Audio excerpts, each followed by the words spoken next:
Hello everyone, today I will show you how to convert a PDF file to XML 1.0 using Adobe Acrobat Pro DC. This is my PDF file.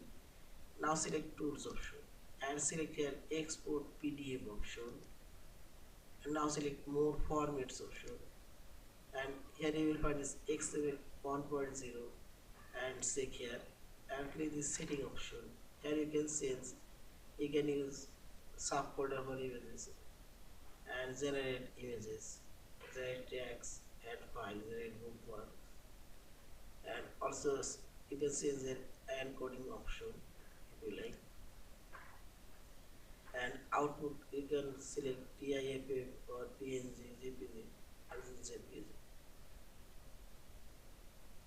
Also you can change the downsample option. Check and simply select OK. Now select export and choose the same file folder location, desktop, and select save.